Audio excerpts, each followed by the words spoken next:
kai kas sako, kad iš visko studijų labiausiai atsimena istorikų dienas. Nu, gal.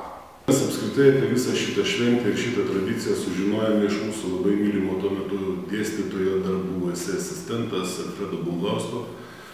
Ir vyresni studentai kažką pasakoja, kad kažkas tai yra buvę iki tol. Jeigu studentiškas šventės mes realiai nieko nekūrėm. Mes tik perėmėm tai, kas jau buvo ir važiavom toliau. Aiškiai, po to ir jaunimui tą patį perdavėm. Balandžio 1 diena tai buvo Melagio Kermošius.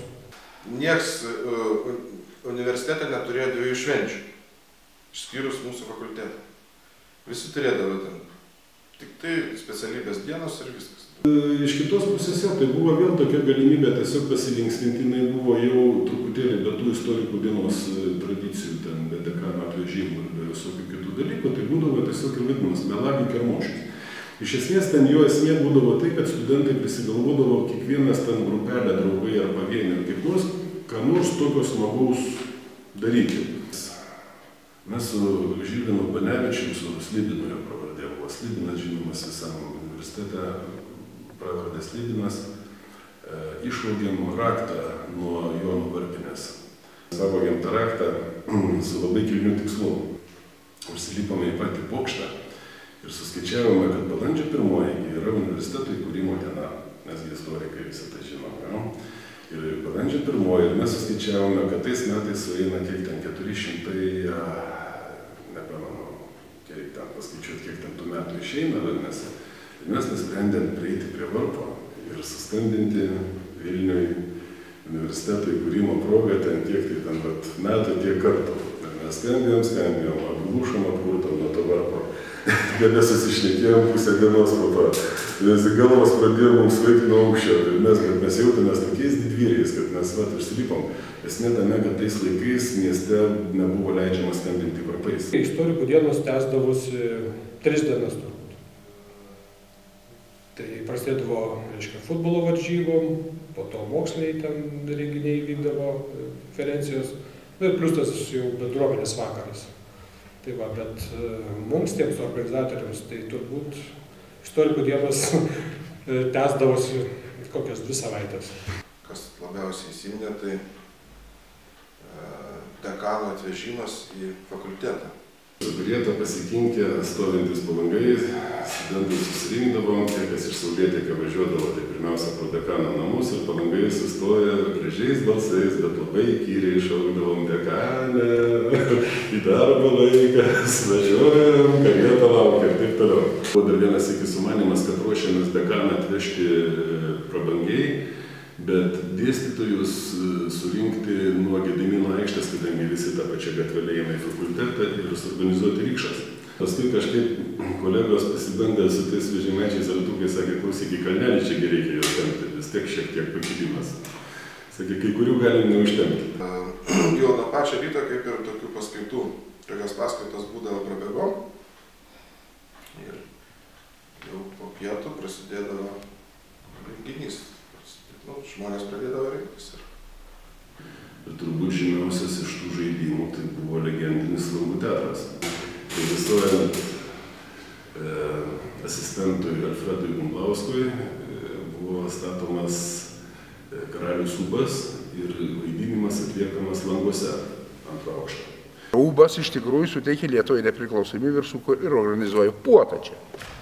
Dar kelia tostą, ponai ir ponius. Prašom pakelti taures už neprigulmingą Lietuvą, jos atominį povandeninį laivyną, čia vėl absurdas, ir gražiausia ponia mūsų kompanija, visi žioja, galvoja, kad sakysiu Barbora. O aš tyčia sakau ponia Julija. Kodėl ta Julija, nieks nežino, bet Klaipėdos artistai žinojo, kad ta Julija kažkokia ten bufetavo, iš kurios galėdavo įgauti alkoholio, kai reikėdavo. O kas supranta juokas, o kas nesupranta, pasirodė ir saugumas nesupranta. Ištardė visą fakultetą. Kas yra Julija? Ieškojo Julijos. Ir nerado stacionare. Po to Jagelevičius sako, rado neakivaizdininkį, viena buvo. O ta neakivaizdininkė nebuvo to istorikų dienoj. Čia galvosūkis kažkokia buvo nesąmonė. Žodžiu, čia... Turėjome labai gabų nepaprastai apdovanotą dailininką tarp mūsų istorikų, vyresnis už mane buvo gal 2-3 kursais, Eligijus Šmitas. Jisai nupiešė tiesiog piešinį, kurį mes nusprendėme padaryti kaip pakvietimo pagrindą. Tas simbolis buvo žiurkė. Buvo tokia mada, kad jeigu ten fizikai uždavė su savo dinozauru, istorikai pasirinko žiurkę, su aliuzija į archyvų žiurkę. Toksai buvo madingas posakis, archyvinė žiurkė, tai va čia mes istorikai. To šventės tai buvo mūsų, mes kaip žuvis vadiniai jautėmės, tas švenčių organizavimo komitetas, tai ir buvo korporacijos užuomazga. Nes mes buvom tokie aktyvūs vaikinai, čia mūsų korporacijos kolektyvas formavosi šitoje vietoje, šitose dienose. Kai tapau dekanu 90 metais, tuo metu Jonas Kubilius jau baiginėjo rektoriavimą, jau tuo pat bus paviljonis išrinktas. Atsimenu, kai pasakė, kad ruoškitės istorikai keltis į Naugarduko gatvę. Ten, kur chemikai matematikai dabar. Kaip man baisu pasirodė. Mes kažkaip išsisukom. Tarp kitko, tada, o korporantų pirmasis darbas buvo Galmino, šita, kurį dabar šita auditorija, kur yra žemėlapis nupaišytas. Tai ten mano tekstas yra, mūsų čia buvo akcija, kad mes kaip nors įsitvirtinkim. Šitose patalpose, kad čia mūsų. Skolindavau, po to reiškia, jeigu ateidavim į nulį, tai labai gerai, jeigu į pliusą, tai, reiškia, dar savaitę linksmybių. Kas turėjo pinigų tuo metu? Niekas neturėjo pinigų. Ne, pinigų turėjo studentų profsąjunga. Jie turėjo pinigų, bet jie neturėjo jokio oficialaus preteksto išduoti tokiai nelegaliai šventei kaip istorikų dienos. Jau pats tai dariau, užtat galiu papasakoti, aš manau, jau senaties terminas yra suėjęs ir manęs už tai nenubaus. Mes tada su savo draugais, ten kokiais einančiais prie profsąjungų susitardavom tokį dylą, kad mes pristatome, pavyzdžiui, vienas iš būdų pristatome daug kvitukų, kad buvo pirkta kanceliarinės prekės. Nueidavau į kokią nors kanceliarinių prekių parduotuvę, Simeno Vienuolio gatvėje, simpatiškai pardavėjas stovi. Aš ten prieš ją visai pakis pavartęs, ten visai padusavęs ir ten pakalbinęs, sakau, jau galima būtų pas jūs paprašyti čekiukų. Na, žiūrėjau, kiek jų reikia. Tiek. Tai iš knygelės atnešė, tiek prašom, ten ačiū, viskas primujoja į padėkį. Ir su tais čekiukais paskui atsisėdam ir kūrėm, kad pirkome ten dušo už ten tiek tai rublių, pirkome ten popierius, apskritai tai pačiai buhalteriją, tai duodavom tų čekių. Jūs ten įsirašykite jau ką reikia, duokite man pinigų. Ir ten, žodžiu, geranoriškai mums tai ten keliasdešimt rublių atskirdavo. Buvo genialus mano kursiokas, dabar gyvenantis Čikagoj, Ernestas Lukoševičius. Zenoną Butkų tuo metu asistentą vadindavo docentu, krypdavus tik tai docentu. Butkus baisiai dėl to raudonuodavo ir draugėdavos ir sakydavo, aš tik tai asistentas. Realizuodavo Butkus su to docentu. Vienas iki įkišęs galvą į katedrą paklausė prie visų dėstytojų kolegų, o docentas Butkus yra? Ir visi taip į tą asistentą pasižiūrė, nuo kada iš čia docentas. Tas prie visų kolegų nusprendė pataisyti situaciją, sakė, aš ne docentas, aš asistentas, kiek kartų jums galima tai kartoti. Bet Ernestas nepasimetė, sakė, blogas asistentas, kuris nenori būti docentu. Buvo veiklos, prasme, tokios malonios, džiaugsmingos veiklos laikotarpiai, kurie reiškia, tokių gyvenime momentų sunku surasti.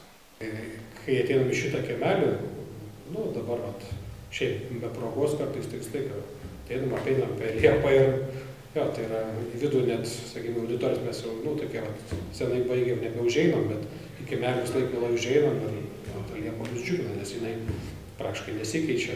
Visiems lieka nostalgija dėl šito kiemo, Liepos. Tiems, kurie šiandien studijuoja istoriją, norėčiau palinkėti būti aktyvesniems. Nes labai pasigendu šios dienos istorikų pozicijos. Vienais ar kitais, reiškia, ar politiniais, ar istoriniais klausimais. Kiek įmanoma daugiau prie fakulteto, ta prasme, kaip ir garsinimo, reiškia, ne vien tik tai mokslo plotmė, bet ta prasme mes turim įvairių tradicijų. Tai ir tradicijų puoselėjimo, aišku. Sveiko proto. Pačia gerąja to žodžio prasme. Nu, kaip sakyti, nebijot Lietuvos, tam ir istorijos studijos. Kad išmoktume vertinti tai, ką turim, kad išmoktume vertinti dabartį, tam istorikai yra, ne praeities garbinimui. Gudavičius seniai žinojo, kad visas šiaip šnekėjimas, tai kokia Lietuva yra bezdalai. Jis kalė, kad turi būti tikslus, griežti, ir čia yra patriotizmas, kur tikrą mokslą, be ple, ir be jokių ten, kokie mes dideli, kokie mes gražus. Nebūkit moliai, nes mes visas istoriko dienas organizavom dėl fakulteto garbės. Taigi švęsk istoriją po Liepą. Taip, švęskim istoriją po Liepą.